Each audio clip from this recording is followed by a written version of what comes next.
game is to be where you are, be it honestly and as consciously as you know how. Watch the latest Ram Dass documentary film, Becoming Nobody, on Gaia.com. Of course, there was fear in losing that familiar identity. But there was always also wonder. The Gaia.com library supports you with transformational content. See it for yourself and go to Gaia.com/BeHereNow and check out the Be Here Now playlist, curated just for you. Visit Gaia.com/BeHereNow and start your free trial today.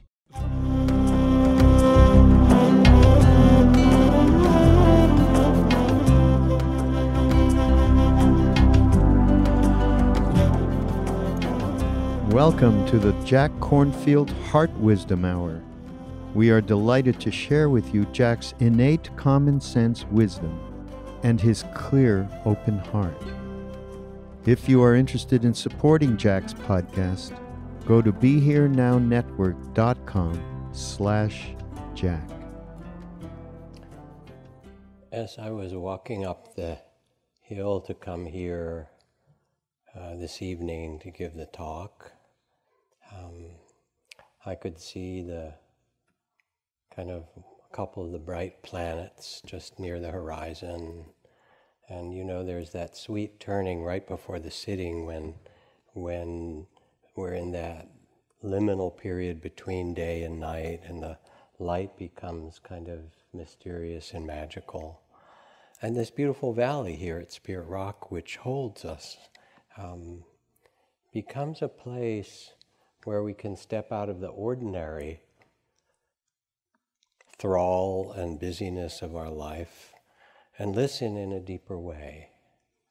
And every wise culture in the world knows that there's times to go into the mountains or go to the ocean or go out in the desert or someplace where you can listen to your heart, listen to your body, listen to a rhythm that's bigger and deeper than the internet.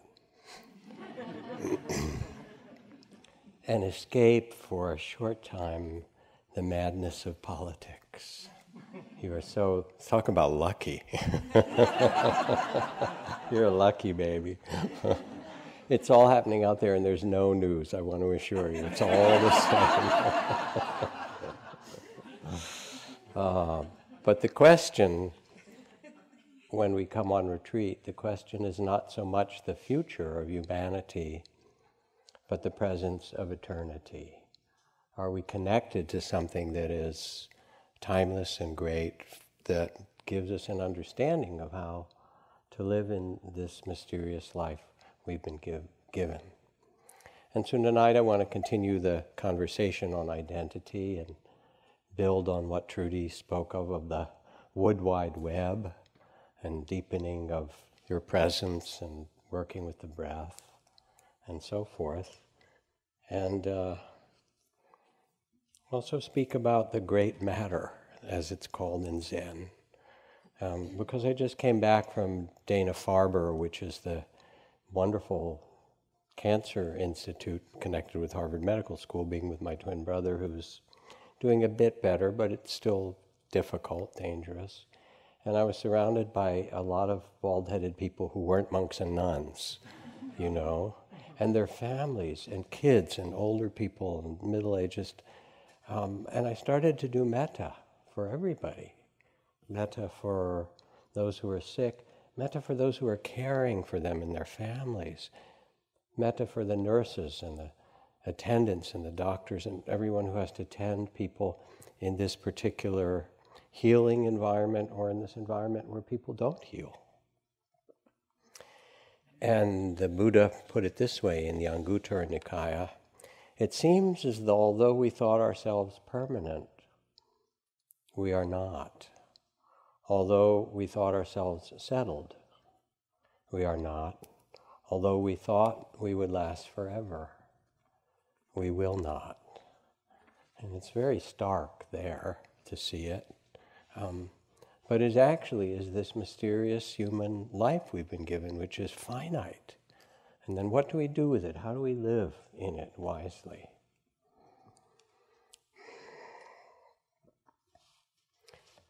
Clearly, there are some questions that can't be answered by Google. And the question of identity is at the heart of much spiritual tradition. Kalu Rinpoche, a wonderful, great old Tibetan master, said, "You live in illusion and the appearance of things. There is a reality, but you do not know this, or you forget it. When you understand, you will see that you are nothing.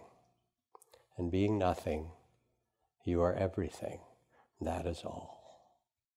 Or like Nisargadatta, the sage that I studied with in Bombay, who put it differently, the same expression. Wisdom says, "I am nothing." Love says, "I am everything." Between these two, my life flows. So who are we?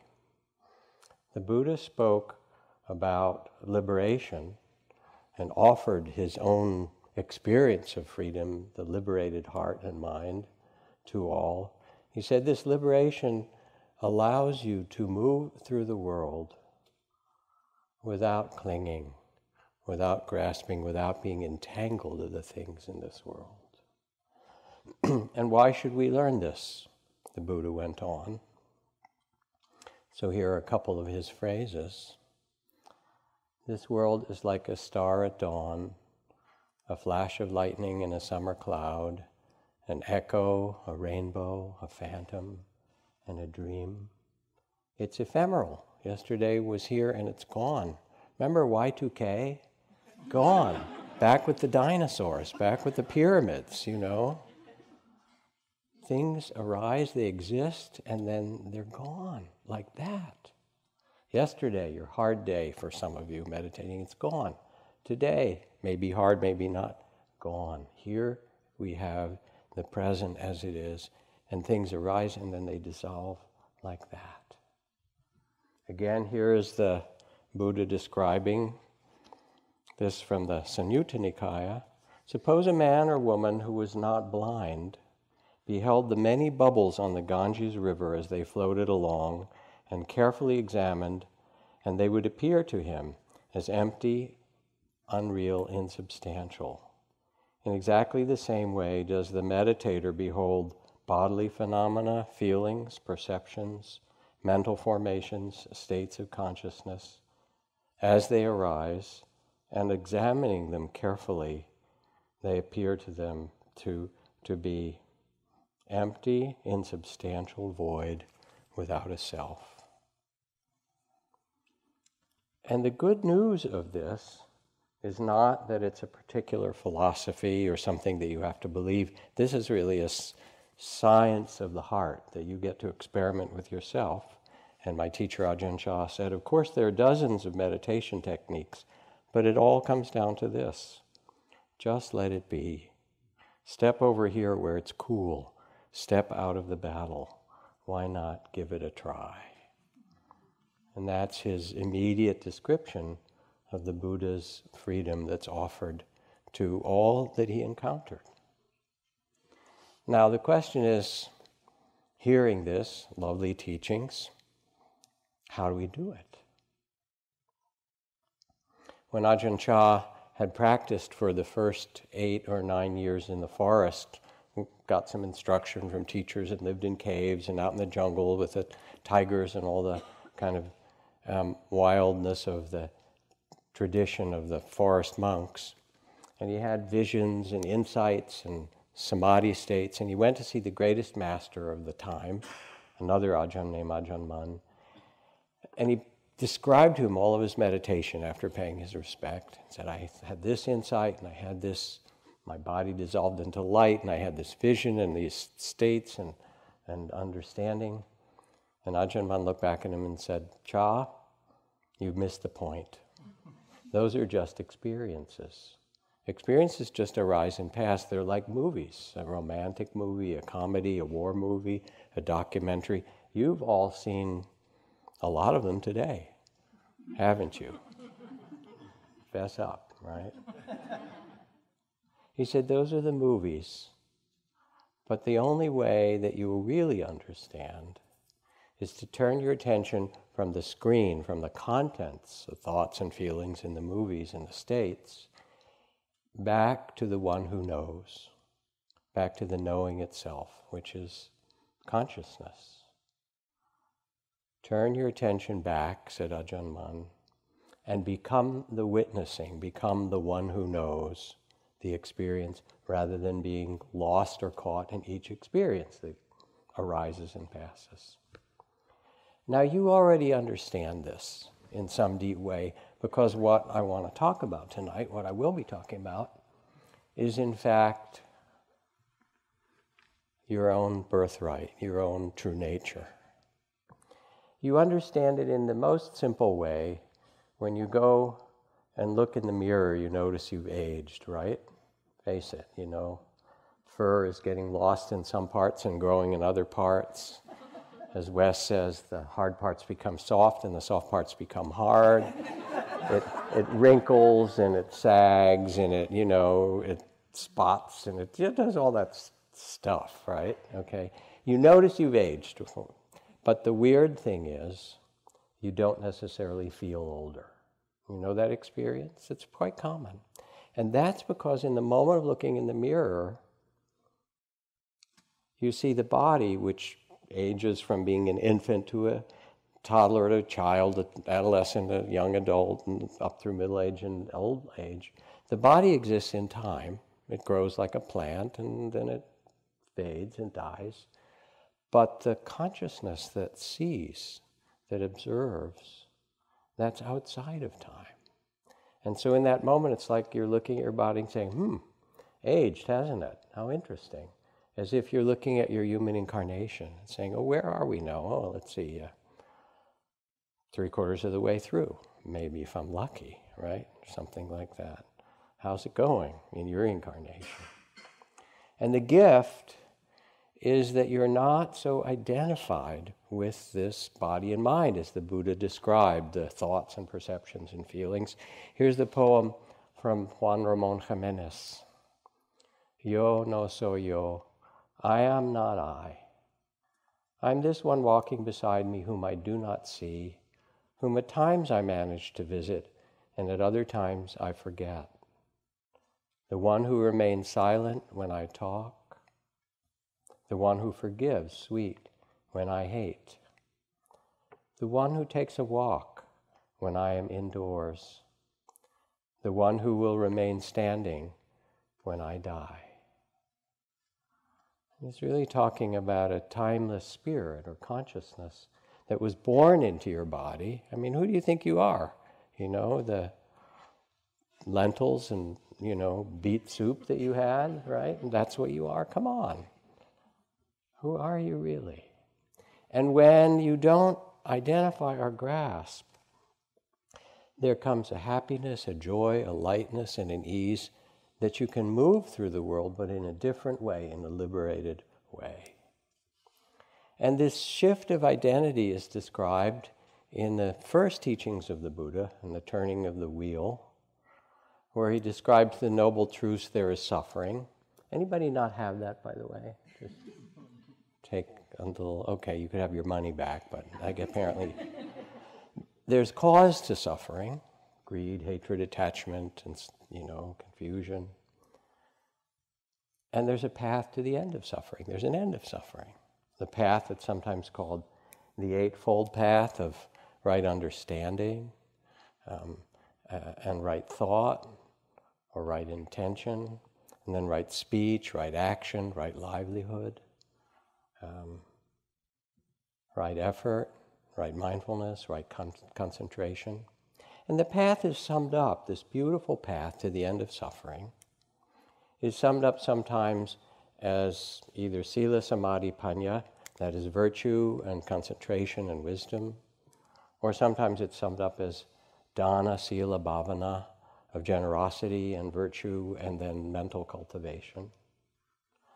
But it all describes a way to live in the world, not to remove yourself from the world, because you can't, but to live in the world without being caught by it. And this means you have to hold two realities at the same time. You have to remember your Buddha nature and your social security number and zip code, right? That you have to hold the paradox in that way.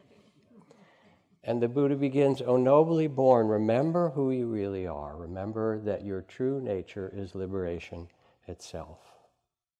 And then each of these trainings is a way to shift identity from being caught in a small sense of self to being free. Dana, which means generosity, the first of those qualities. When you become generous, what happens is that you shift your identity from mine and me and grasping, from the small sense of self, and you expand who you are to share with others. And it's a really beautiful thing to be able to do this. It's actually a shift of the sense of being separate or being engaged and connected, much larger, And you're just really, the expression Ram Dass used, he said, you're just an accountant in the firm anyway. You don't own this stuff. It's like this very wealthy man who died, and somebody was saying, gosh, how much did he leave? And the other person said, well, everything, of course. That's how much you leave, Sharon Salzberg was describing walking along the street in Seattle when a somewhat disheveled homeless person came up to her looking for money and gazed at her and pleaded, "Don't you know me?" And she said it just stopped her in her tracks. Because first she went through the normal files. Do I know this person? Did they come to a retreat with me, Because it could have been. But then she realized that wasn't it. It was a deeper question. Don't you know me? I'm one of you. I'm part of you. Can you help me? Can we share together? And when you go to the traditional Buddhist societies in Thailand and Burma and India and in places in East Asia and China, there is so much generosity connected with Buddhist practice. It's really beautiful. There's tentative giving they describe, and then brotherly or sisterly, don't you know me, here, share with this. And then there's royal giving, in which you feel, as Rumi writes, walking out of the treasury, I feel generous. On a spring day, how can you not give things away? And I remember being in very poor villages, 50 years ago as a monk, during the dry season, a lot of food. And people would come out and they would be so devoted in offering it. It was as if they were saying, we so value what you represent, the spirit of freedom that you represent as a monk, that we'll give of the little food we have because you buoy up our spirit. And it was just the most beautiful thing to have people take the preciousness of what they had and say, won't you share this too? I mean, do you know anybody who's generous who isn't happy? Really generous, where that doesn't make happiness. So there's a way in which it invites your nobility, your Buddha nature, you could call it, your true nature, to shift from the small self to say, it's us. It's what Trudy talked about last night in the description of the trees. How they were, through their roots, feeding not only their babies, but sick trees. The trees were taking care of one another.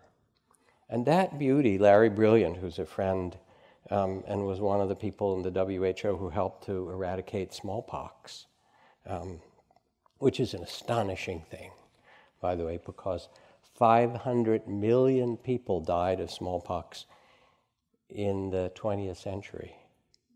It's hard to believe. It was like the number one, or one of the number one killers, and terrible deaths. And it's been eradicated. And he said in the last villages that they went to, in these remote villages in Asia, he said, the people didn't want to be inoculated. They believed that smallpox was brought on by the gods for some reason, and you couldn't stop it. And so they had to forcibly inoculate the last villages. He said, we went to this last village, forcibly inoculated the people. They resisted, the village had men. And as soon as they were all inoculated, he said, bring out the food, these people are our guests. And they picked what they had, the little bit they had in their garden, and they made a feast. Because even if you did, he said, what we believe the gods told us you should not do, and you were listening to some other gods, you are still the guests in our village and here. Imagine that. So generosity means shifting your identity to something greater. And so does the next step, dana sīla, is virtue, which we talked about in the beginning of the retreat. Simple precepts to not kill, not steal, not lie, not misuse sexuality, intoxicants, things like that. It's pretty simple. It's hard to meditate after a day of killing and stealing, right? It doesn't work terribly well. But more than that, it means a shift from greed and ignorance and being caught in things, because that's what you're caught in when you hate, or when you kill, or when you steal. You're caught in those powerful forces. And releasing those, shifting your identity from the fear and the grasping to one of reverence for life. Both outwardly, but they're also inwardly. How do you treat yourself? To care for others and not belittle yourself. And as you act with integrity, the true spirit of integrity is a growing of the heart and mind. It's a kind of freedom. It's a shift of identity. Thomas Jefferson said, one man or woman with courage is a majority. And that just touches me when I hear it. It means that any human being who's willing to stand up for what really matters in their being can change everything. So there's a beauty and a shift of identity invited in this practice of sīla, of integrity, from being caught in the things of this world to discovering that you are free to act with your conscience no matter what the circumstances. And I have this story from Ada Shibli, who was a peacemaker that was working between Palestine and Israel with different peace groups, and she was trying to bring a group of people from Palestine to meet with Israeli counterparts, and particularly this wonderful fellow named Ishmael, who'd gone through losses in his family in prison but became a great peacemaker. And they got to the border crossing, and on their little minibus, the woman who was a soldier came on and said, "Give me your IDs. Oh, you're an Arab, you're a Palestinian, you can't come through this point. You've got to go 2 hours north and do this, and maybe they'll let you through." And they were on their way to a really important conference that they'd been working for weeks to bring these parts together. And she knew if he separated from the group, he'd never get in. And she was really upset by it. The soldier said, "Get out, you don't have your papers," quite angrily. They were shocked. And then she says, "I looked at this soldier and I saw a woman, a young woman with a uniform covering her youthful, beautiful body. And under her military hat, I saw long black hair tied in a horsetail. And with sharpness, she kept saying, 'No, get out. He needs to go to the other checkpoint.' She moved one way, and her hair moved differently. And I started listening to her hair." I didn't judge the human being standing in front of her. I just paused for a while, and I told her what we were doing, and I said, "Can you find any way to help us? I know the situation is really complicated. I can see that you want to help." Isn't that beautiful? And somehow in this opening, she sort of moved her gun aside a little bit and said, "See that gate over there? If he walks slowly there and crosses through it, then he can come over and meet your bus on the other side in 5 minutes." And I said, "Thank you so much." And I told her more about the peace work we were trying to do and talked for a while. And then she said, "I hate this. I hate going home to my mother who's feeding me, and I'm a soldier with a gun, and I can hardly let go of being a soldier. I can't smile." And I became curious. I wanted to ask her about her hair.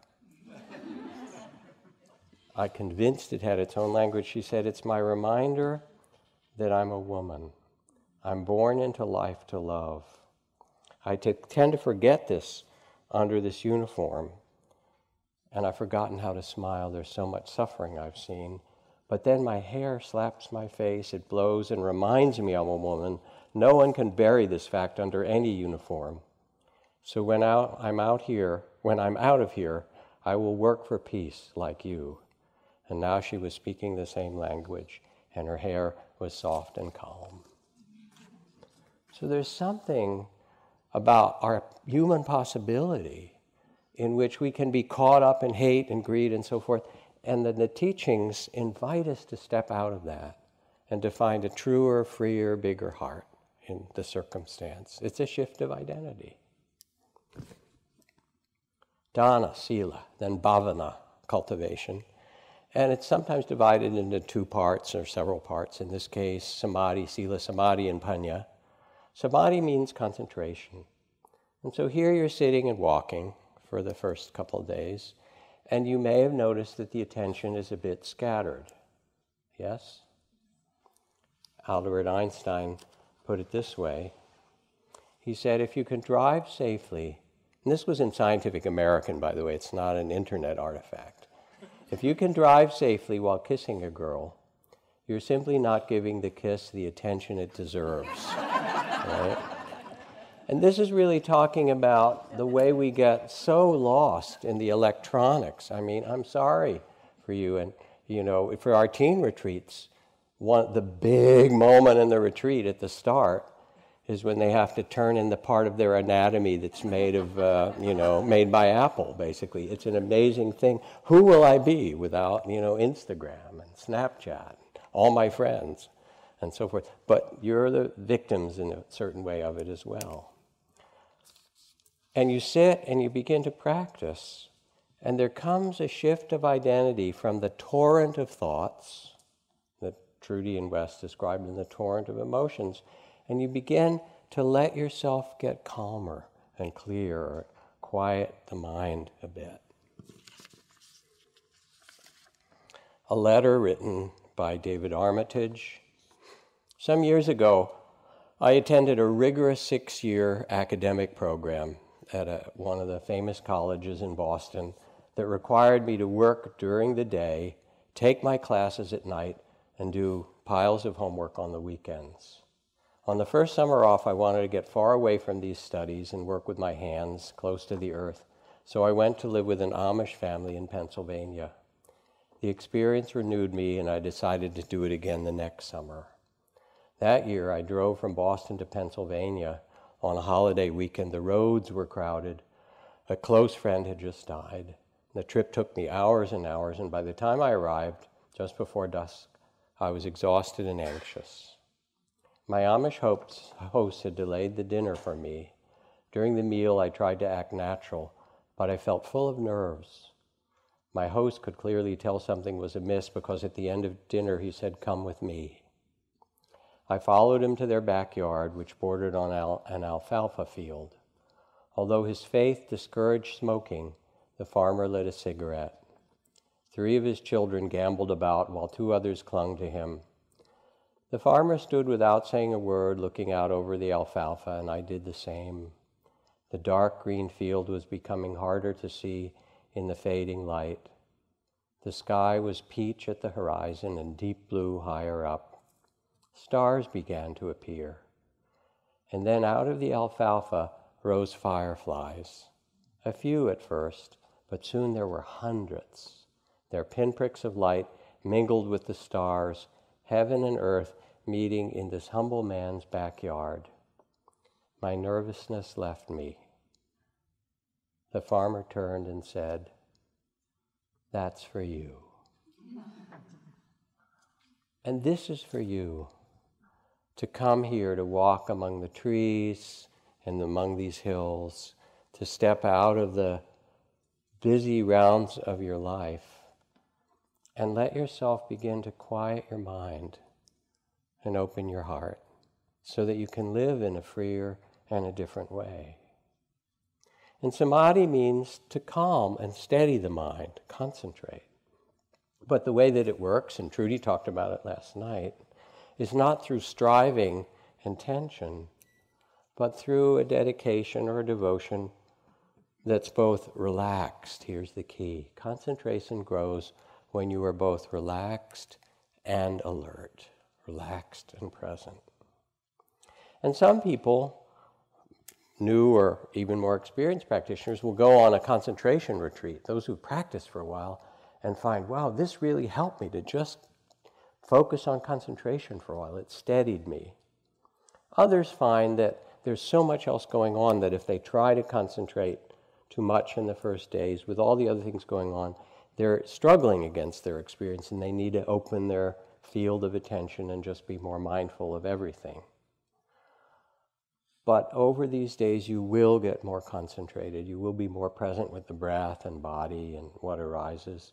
And you want to do it gently. As Julia Childs said, her instructions, if you're in the kitchen and you drop the lamb, you can just pick it up. I mean, that's the same thing with the breath, and your attention, right? You're there, you're paying attention, your attention goes off 1,000 times. It's the very coming back with a relaxed ease and a dedication to this. And then in concentration, you want to start to look for those moments of ease, of joy, of simplicity, the little half smile that was invited to you this morning by Wes. And little by little, you start to have these moments where you realize, a moment of ease, 2 moments of ease, some sense of joy. We have this negativity bias where we're always looking for problems, But in concentration, you actually want to tune yourself to the glimmers of the beginnings of well-being and let it get nurtured. So concentration grows from trust. Spaciousness, practice, dedication, and little by little, the mind will settle and quiet. Dana, Sīla, Samadhi, Paññā, wisdom and mindfulness. So here you are, sitting, walking, mindfully eating on a good day, when you're lucky.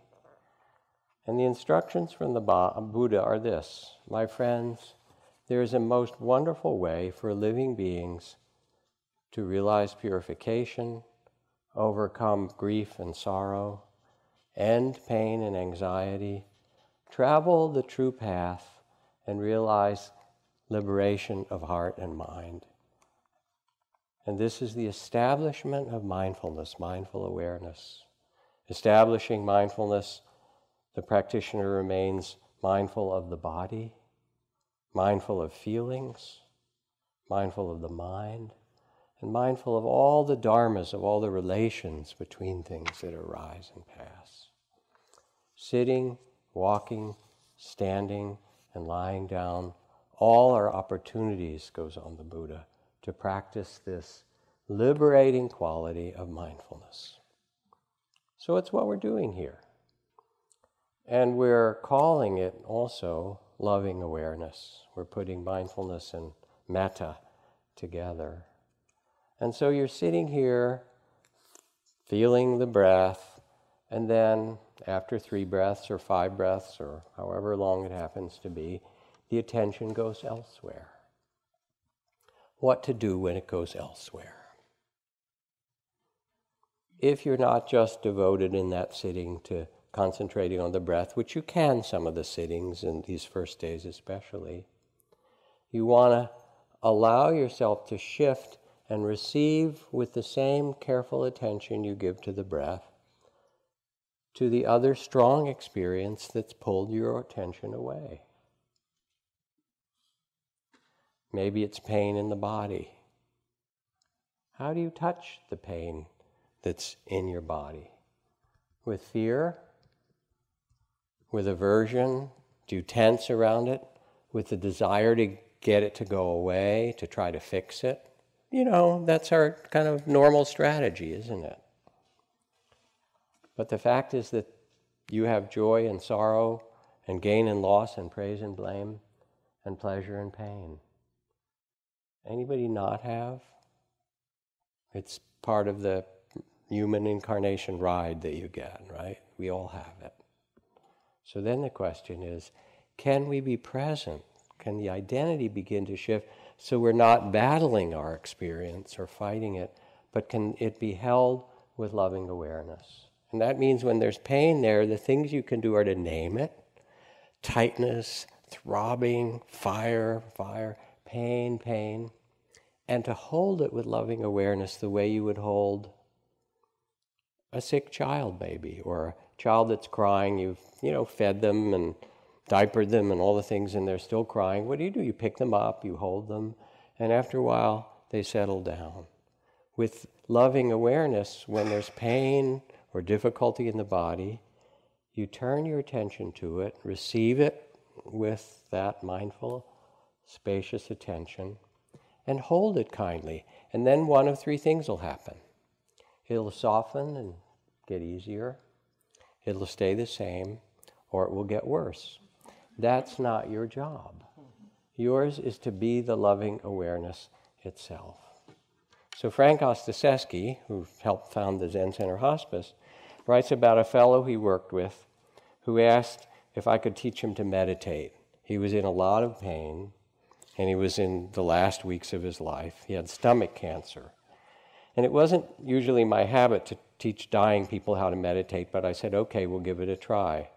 So we orient his attention toward the painful sensations, except that as soon as he tried to go to the painful sensations, it was too much for him. He started screaming, I can't, it's too much, it hurts, it hurts, it hurts. I said, okay, let's try something else. And I put my hand on his stomach, and I said, how's that? Very gently, lovingly. He said, oh, that hurts too much. I said, okay, and I put my hands this far away, foot away or two from, how's that? He said, oh, it still hurts.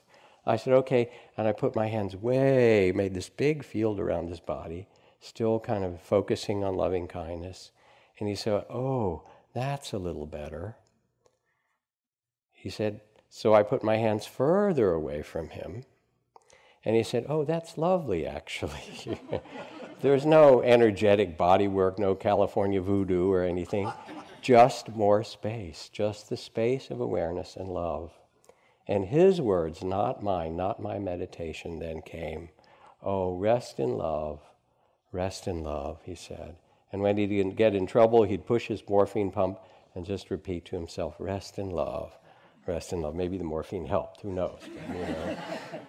But you start to realize that you can be in the presence of your experience, your bodily experience, a painful one, or a beautiful, joyful one. Receive the opening of the body which will happen here, all with the space of loving awareness. And then identity begins to change. Because usually you take it as your pain. Oh, God, I have a headache. My back aches, my feet, poor me. Am I going to have this? Is it going to get worse tomorrow? You know how the mind is. Oh, my God, how will I finish 10 days? Today's already achy. They're going to have to wheel me out of here. You want to go home to your mother if you had a nice mother. I mean, some of you want to go home to your mother, and get chicken soup or whatever. And you just build huge stories around that pain. Oh, I'm going to have to get surgery for my knee pain. I know. I'll be the first person at Spirit Rock, to have to get surgery before they leave and things like that. Yeah. But after a time, it shifts from being your pain to just being pain. And as you get wiser, it shifts from being just pain to being the pain. It's not just your pain, actually. When you get quiet and open, you realize it's the pain of having a body. Everybody shares in this. She doesn't, he doesn't, he doesn't, she does. It's part of, and there I was at Dana-Farber looking at all these people, tending their loved ones who had cancer and all of that. It wasn't somebody's cancer. It was our human lot that we have at some point in our life aging or sickness or pain.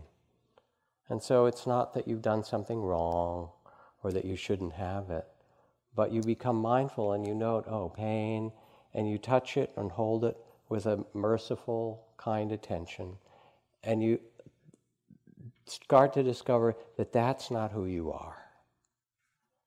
That you are the loving awareness that can notice it. And then you notice this other stuff that happens. You get bored or restless. And these are really important to be bored. It is, and restless. Anybody who hasn't been bored hasn't been paying attention here, right? I mean, well, you're just doing your breath, right? Because when you're home and you're bored, what do? You open the refrigerator, right? Or you get online or something, because you can't be with yourself. You can't bear your boredom or your loneliness or your restlessness, so you can't actually be a human being who's present for yourself. So here, if you're bored, be bored. And then you name it. Bored, bored. There you are breathing. I feel so bored. Bored, bored. Or you're restless, and you think, oh my God, I'm so restless. I have to go walk, but they haven't rung the bell. I hope they ring the bell. hoping, Okay, and that settles down. But I'm so restless. You just name it. Restless, restless, hoping, and then it settles down after a while, and you can continue. Or maybe it doesn't settle down. It gets worse. Restless, restless. I can't stand it. It's too hard. I don't know what to do. It feels like you're, jumping out of your skin. You know what to do? Then you say to yourself, all right, I'll die of restlessness. I'll be the first person this fall to die of restlessness at Spirit Rock. You surrender, you say, take me. Okay. And the minute that you say, take me, I'll die of restlessness, something interesting happens. Guess what? It gets easier because most of the difficulty is your resistance to the experience. Okay, bored, restless. Oh my God, it's terrible. Dying. You're naming it dying. Okay, dying. I've died for a while. All right, still bored, restless, dying. Okay, wonder what they're going to have for lunch. Because the mind has no pride at all. You'll see it, and it deals with something, and then it goes on to something else. Or fear comes, and you think, oh, I shouldn't be afraid. Everybody's afraid at some point. It's the membrane between what you know and the unknown. And it's part of being human. And so what do? Fear arises. You can either identify with it, my fear, I'm afraid, or you name it. Oh, here it's strong. Fear, your sweatiness, the stopping of the breath. You feel it in your body. You feel the emotion. And you look at it. It tells a story. As Mark Twain said, my life has been filled with terrible misfortunes, most of which never happened, right? And so you see its story. And the loving awareness is bigger than the fear. Fear, oh my God, it's horrible. Terror, I think I'm going to die. Thinking, right? You're not actually dying. Oh, but I'm doing pretty well with it. I'm hanging in there. Pride, And you just start to notice the different experiences rise and fall in the field of loving awareness. Or loneliness comes, and the poet Hafez says, don't surrender your loneliness so quickly. Let it cut more deeply. Let it season you as few ingredients can. So you note it, lonely, and then your tears come. Because as you sit, the unfinished business of the heart will come. And your loneliness and the regrets and the grief. And you want to honor it and bow to it and say, oh, grieving, tears. They're called tears of the way, tears of the Dharma. Weeping, and you let that happen. And then you think, what's for lunch, right? Because that's what happens. And you start to see that these are not you, and they're not personal. There's an expression I just learned. I think it's either, it might be from the Russian language, it might be Czech, but it's an expression, a kind of idiom that's used about difficulties of things that goes, not my circus, not my monkey, right? And the idiom basically means, it's just not your problem. That's true for these emotions. They come and they do their dance, the fear and the joy, or the judging mind. Have you noticed the judging mind? You judge others, how they're practicing, who comes in late, how much food they're taking, all the kind of judgment you project, and then all the self-judgment. What to do? As Florida Scott Maxwell, the novelist, said, no matter how old she is, a mother looks to her middle-aged children for signs of improvement, right? We have built in us this history of how we're supposed to be, and it comes out in the judging mind. So you sit here and judgment comes and you say, I shouldn't judge. Stop judging. I hate that judgment. But what's that? Just more judgment. So what can you do? You bow to it. You name it. Oh, judging mind. Thank you for your opinion. You know whose voice it is. We won't talk about them. Thank you for your opinion. and then you feel your breath again. Or the doubting mind, I can't do this, this is too hard, everybody else looks like a Buddha, and I'm sitting here, completely unable to do it. I'm the loser in the class, right? And so forth. I'm the dunce, the Dharma dunce, or whatever it is that you are. All those things you tell, and you say, thank you for your opinion, That's all. That's just the judging mind. It's not who you are. And then with loving awareness, you watch the thoughts that come and go, and little by little and gradually, there comes equally naturally a sense of ease and joy and a steadiness of love, that little half smile of the Buddha. You say, oh, there's the judging mind again, I know. Fear, oh, I've seen you 50 times this retreat. Hello, fear, I know you. And it loses its power over you because it's not who you are. Who you are is this spirit, is this loving awareness that was born into your body.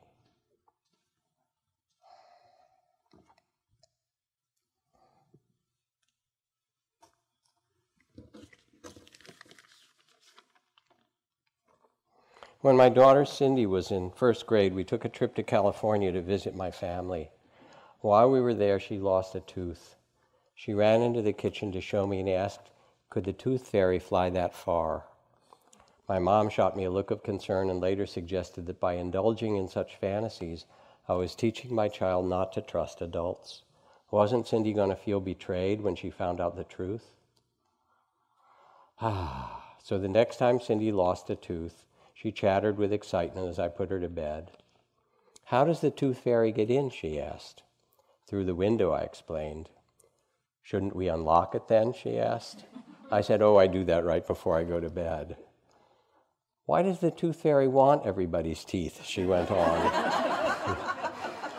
I took a deep breath and considered my mother's advice. Cindy would soon figure out the truth anyway, so I told my inquisitive 7.5-year-old that in fact I was the tooth fairy. She cried hard. I apologized, explained that she was getting to an age at which it was more important for me to be honest with her than to play imaginary games. We cuddled for a while, and she stopped crying. She had one last question. What do you wear?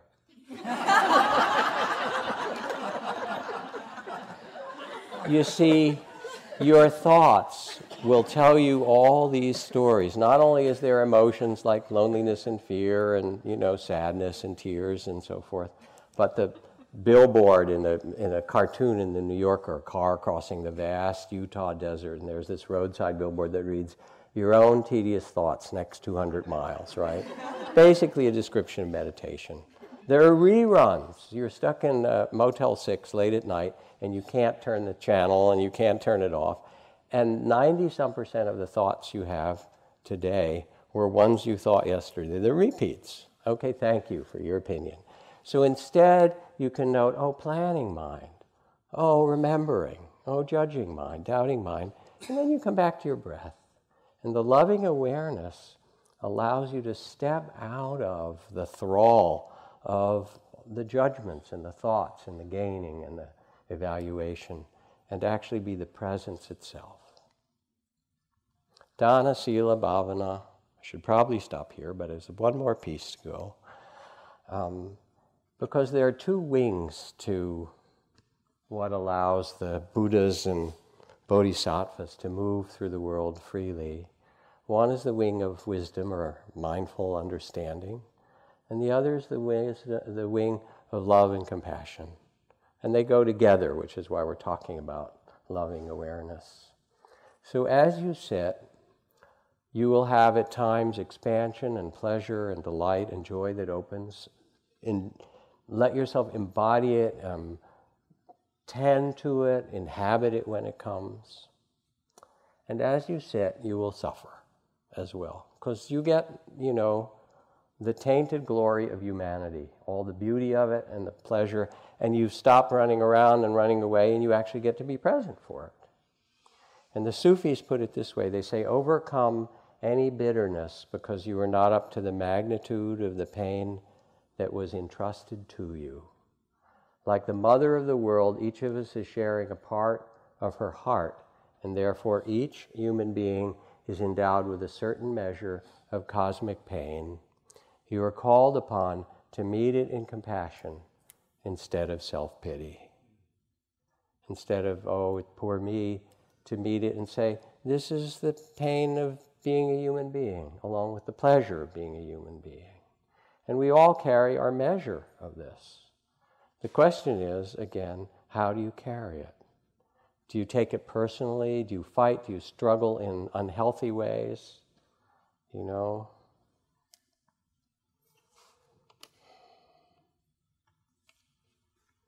Or is there a way that you can carry it with a dignity, with a free heart?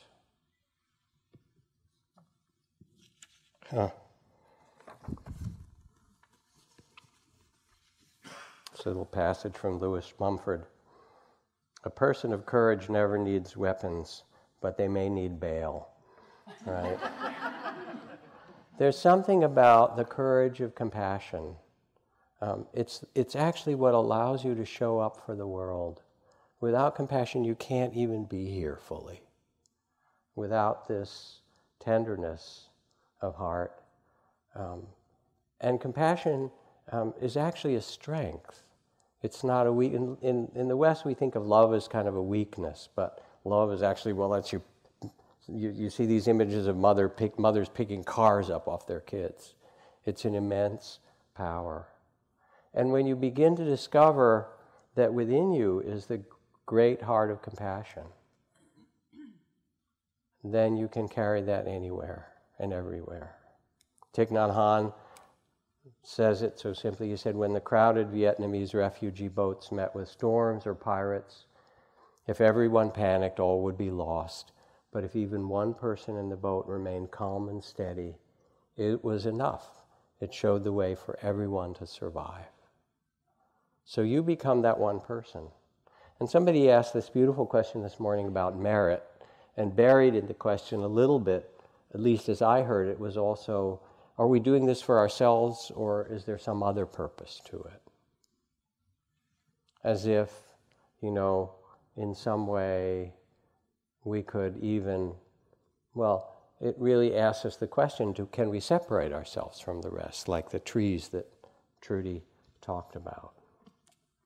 And Alice Walker wrote it this way. She said, one day, she wrote, I was sitting there like a motherless child, which I was, and it came to me, that feeling of being a part of everything, and I knew if I cut a tree, my arm would bleed, and I laughed, and I cry, and I run all around the house.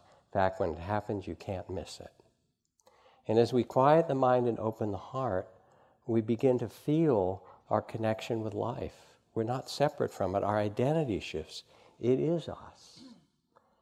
And then you begin to realize as well that what this world needs more than anything is a change of heart or a change of consciousness. Ajahn Chah said Dharma means heart. Dharma is the work of the heart.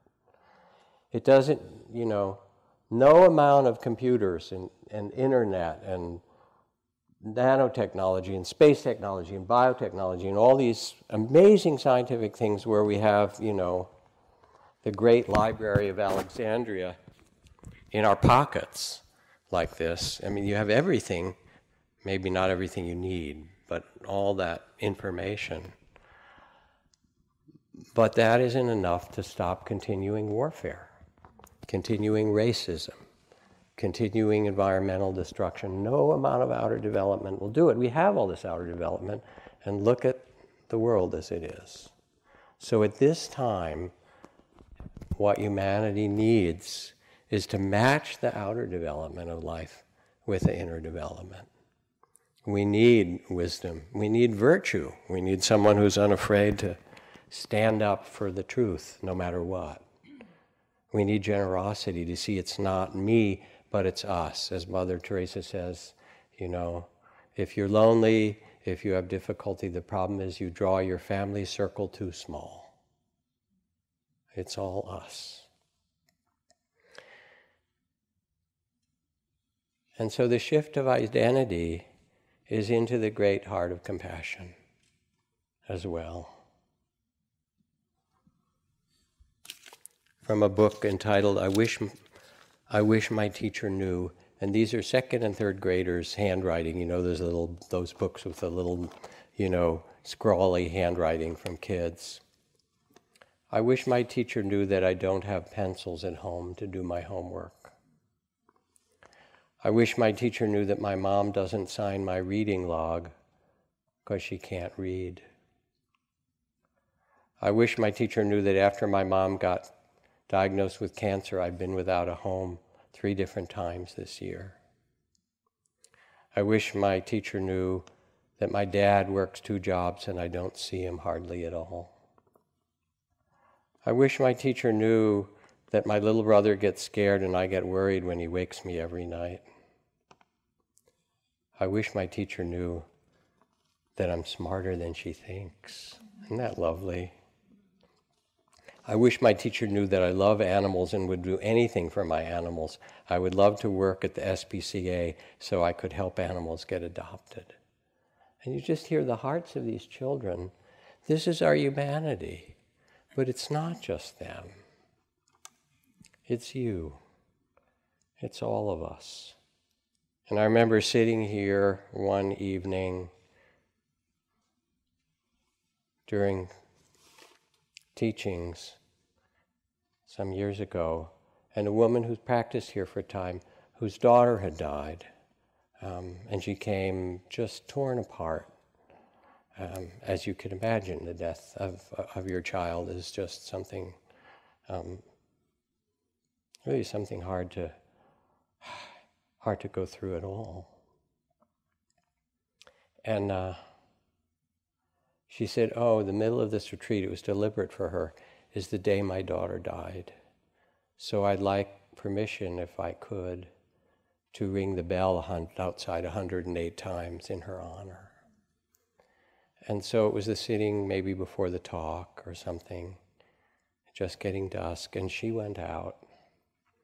And we'd had a memorial service for her daughter who had died, her teenage daughter, a few years before, and rung the bell 108 times.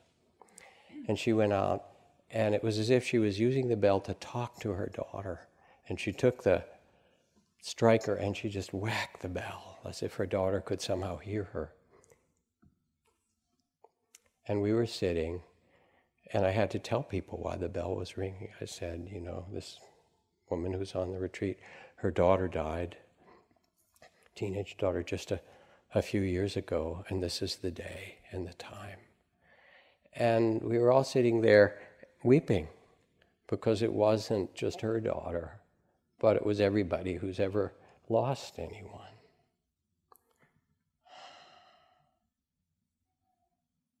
Yitzhak Perlman,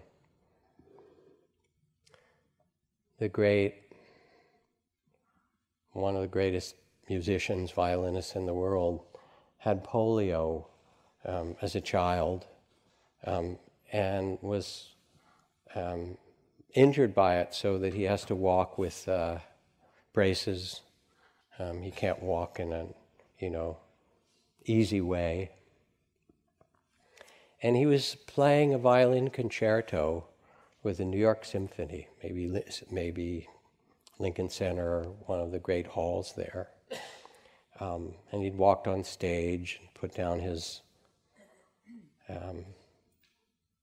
walking aids and took out his violin and began to play. And then partway through the performance, where he was doing a solo part, all of a sudden there was this loud crack and a string broke on his violin. And everybody wondered, okay, what is he going to do? Oh, I'm sure it was a Stradivarius or some amazing violin. Will he get up and kind of use his braces and walk over and get another violin? Will he get one from the concertmaster? He sat for a moment and paused, and then nodded to the conductor to continue. And he played the whole rest of the concerto on 3 strings. And people were like riveted, because it's not scored in that way and not easy to do.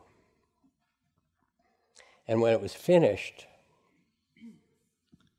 he got, of course, this kind of wild applause and standing ovation from everyone. And when it quieted down. He sort of quieted everybody down. And then he had something to say. He looked out and he said, sometimes in life, what matters to see is to see how much music you can make with what you have left. And it was a metaphor for his whole life, really. The body that he was given, the polio that he had. I mean, the string was really a moment, but there's something deeper. "O nobly born," begin the Buddhist texts, "remember who you really are. Remember your true nature. Your true nature is loving awareness itself. It's the spirit that came into this body. It's the spirit that will leave this body, that animates, that receives all things. Become, as Ajahn Chah said, the one who knows. Become compassion, become awareness itself. And what we're doing with this very difficult and beautiful training, you're so lucky. Even with the difficulties, they're actually the best part. They're the part that train the greatness of heart, actually. So they're fine. People come in and they say, I'm having a hard time, as if I'm going to give them a grade, C-, But actually I get really interested and appreciative. Oh, how's that going? Can you keep that dignity and loving awareness through it all? And this is our invitation. To sit and walk and be present. And as you transform your heart, then you bring the gift that the world most needs to all you touch. And I've seen it in Aung San Suu Kyi and Nelson Mandela, and Sruti and I visited Aung San Suu Kyi, 17 years prison and house arrest. She said, it wasn't really prison or house arrest because I never let myself hate them. I did it as a practice, a 17-year retreat. And now she's the light of Burma. She's running her country. Nelson Mandela walks out of prison with so much magnanimity and graciousness. And that is your birthright, that you too can practice in this way.